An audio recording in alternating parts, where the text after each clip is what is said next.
اس وقت آپ کے سامنے دہلی میں تبلیغی مرکز میں پیش آنے والے واقعے سے متعلق چند باتیں عرض کرنا ہے۔ پہلی بات تو یہ کہ تبلیغی کام کوئی نیا نہیں ہے، بلکہ قرآن پاک میں اللہ پاک نے تبلیغ کا متعدد موقعوں پر ذکر فرمایا ہے، احادیث مبارکہ بھری ہوئی ہیں۔ انہی تمام نصوص کو بنیاد بنا کر ہمارے اکابر کھڑے ہوئے اور انہوں نے جماعت کی تشکیل دی۔ اللہ پاک فرماتا ہے وَلْتَكُمْ مِنْكُمْ أُمَّةٌ يَدْعُونَ إِلَى الْخَيْرِ يَأْمُرُونَ بِالْمَعْرُوفِ وَيَنْهَوْنَ عَنِ الْمُنْكَرِ۔ تم میں ایک امت ہونا چاہیے جس کا کام اور جس کا وظیفہ یہی ہونا چاہیے کہ وہ اچھی باتوں کی طرف لوگوں کو بلائے، اچھی باتوں کا حکم دے اور بری باتوں سے روکے۔ یہ ہے بنیاد تبلیغ کی۔ اس بنیاد کو اگر آپ تلاش کیجئے تو پورے عالم میں جہاں جہاں انسان بستے ہیں وہاں وہاں یہ دعوت پہنچی ہے اور پہنچ رہی ہے اور آئندہ پہنچتی رہے گی۔ لہذا تبلیغ کوئی نئی چیز نہیں۔ اب سوال یہ پیدا ہوتا ہے کہ اس کا رد عمل جو کچھ بھی ہوا ہے مرکز میں، اس کا رد عمل جو سامنے آ رہا ہے اس کو دیکھ کر بچوں کو بھی ہنسی آ رہی ہے۔ یعنی ایک اجتماع ہوا، اچانک حکومت کا اعلان ہوا بند کرو، جو جہاں ہو اسی جگہ رک جائے۔ اب ظاہر ہے کہ کوئی آدمی سائیکل پر بیٹھا سفر کر رہا ہے، ابھی اس کا گھر بہت دور ہے، لیکن اس کو چاہیے کہ وہ حکم حاکم کو مانے اور مان کر کے فوراً رک جائے، چنانچہ ایسے ہی ہوا بھی ہوگا۔ تو مرکز کے اطلاعات آپ کے پاس پہنچتی رہیں اور اس کے باوجود کوئی سانس ڈکار نہیں لی گئی۔ اب جب وہاں موجود لوگ کہیں جا نہیں سکتے، ان کو جانے نہیں دیا جا رہا ہے۔ ساری دنیا جانتی ہے کہ آج کل ہماری مسجدوں میں اذانیں ہو رہی ہیں مگر نماز نہیں ہو رہی۔ جمعے کی نماز ہم لوگ مسجد میں نہ پڑھ کر ظہر کی نماز جو جمعے کے بدلے میں پڑھتے ہیں، سارے ہندوستان میں ایسا ہو رہا ہے۔ تو ہم لوگ یعنی مسلمان پوری طرح احتیاط برت رہے ہیں اور اکابر علماء اکرام کے مشوروں پر اور فرمودات پر پوری طرح عمل کر رہے ہیں۔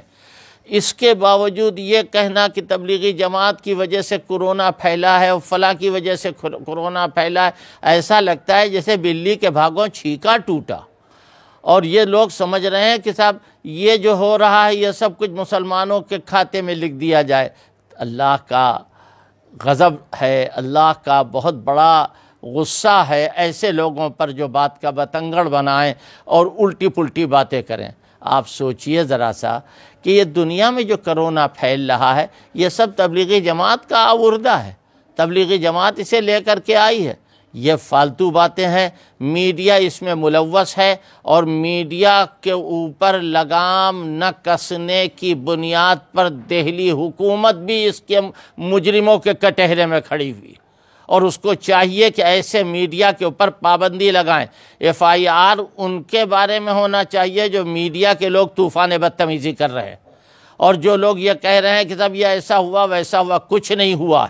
جو کچھ ہوا ہے وہ سارے افسران کے علم میں لا کر ہوا ہے، اور ہم تو یہ کہتے ہیں کہ یہاں ہندوستان میں کسی ایک طبقے کو اپنی انگلی سے اشارہ کر کے مجرم قرار دینا یہ ہندوستان کے مزاج کے خلاف ہے، یہ ہندوستان کی تہذیب کے خلاف ہے، یہ ہندوستان کے دستور کے خلاف ہے۔ آپ کو معلوم ہونا چاہیے کہ ہمارا ملک جس کا مزاج، جس کا قوام جمہوریت ہے، آزادی کے بعد کیا ہوا؟ سارے لوگ جو ہیں وہ اس بات پر متفق ہوئے ہمارے اکابر کے محنتوں کے نتیجے میں کہ ملک کا کوئی مذہب نہیں ہوگا، یہاں جو مذہب اپنے اپنے طریقے کے مطابق اپنی عبادت کرے گا حکومت اس کا معاون بنے گی۔ ہاں بس یہ ہے کہ کوئی ایسی بات نہ ہو کہ جس سے کسی کی مذمت ہو، کسی کی برائی ہو۔ اسی لیے ہم لوگ یہ بات کہتے ہیں کہ بھئی اپنا کام کرو، دوسروں کی مذمت مت کرو، دوسروں کی برائی نہ کرو۔ تو میرے خیال میں تبلیغ کے مرکز میں جو کچھ بھی ہوا ہے وہ ایک سوچی سمجھی سازش کا نتیجہ ہے۔ اب ہمارا اور آپ کا امتحان یہ ہے کہ ہم پوری طرح حکومت کے جو احکام ہیں، انتظامیہ کی جو پالیسی ہے اس کو اپنائیں، اور ہرگز نہ باہر مجمع لگائیں، نہ اندر مجمع لگائیں، نہ مسجدوں میں جائیں جس طرح نمازیں ہو رہی ہیں مسجد میں اسی طرح ہوتی رہے، اور دعا کریں اللہ تعالیٰ سے کہ اللہ یہ وقت ٹال دے۔ اس وقت انسانیت کی بقا کا مسئلہ ہے، اس وقت انسان کے باقی رہنے کا مسئلہ ہے، اس وقت الزام تراشی کا مسئلہ نہیں ہے۔ اتنی فرصت ہو گئی آپ کو کہ آپ الزام تراشی کریں، آپ یہ بھول گئے کہ کرونا سے ملکوں کی آبادیاں جو ہے وہ متاثر ہو رہی ہیں، پوری دنیا میں پھیل رہا ہے، مگر آپ اس چکر میں ہیں کہ کسی طریقے سے مسلمان پکڑ لیے جائیں۔ آپ کے پاس پاسپورٹ ہے؟ جی ہے پاسپورٹ۔ کہاں سے آئیں؟ وہ کہنے والا کہہ رہا ہے بھیا آپ نے ہمیں ویزا دیا ہے تو ہم آپ کے ہاں آئے ہیں، آپ کا جہاز بند ہو گیا ہے، اب ہم کیسے واپس جائیں؟ فوراً پاسپورٹ پھاڑ کے پھیر دیا۔ یہ لکھنؤ کا واقعہ۔ اس طرح کی اور بہت ساری باتیں کہ آپ مرکز ڈھونڈ رہے ہیں، آپ جماعت والوں کو ڈھونڈ رہے ہیں۔ اللہ کے بندو ہوش کا علاج کرو، ہوش کا علاج کرو۔ آج جو کچھ بھی ہو رہا ہے انسانیت کے لیے ہونا چاہیے، انسانوں کی بقا کے لیے ہونا چاہیے۔ ہماری پرانی آواز ہے کہ یہاں ہندوؤں کو نہ دیکھو، یہاں مسلمانوں کو نہ دیکھو، یہاں سکھوں کو نہ دیکھو، یہاں عیسائیوں کو نہ دیکھو، یہاں انسان کو دیکھو، اور انسان کو دیکھ کر کے اس کی خدمت کرو۔ اس خدمت کے لیے کتنے لوگ آگے بڑھ رہے ہیں۔ ملک کے اوپر تو سب کا دعویٰ ہے، ملک پر سب لوگ راج کرنا چاہتے ہیں، لیکن ملک کی بقا کی طرف کسی کا دھیان نہیں ہے۔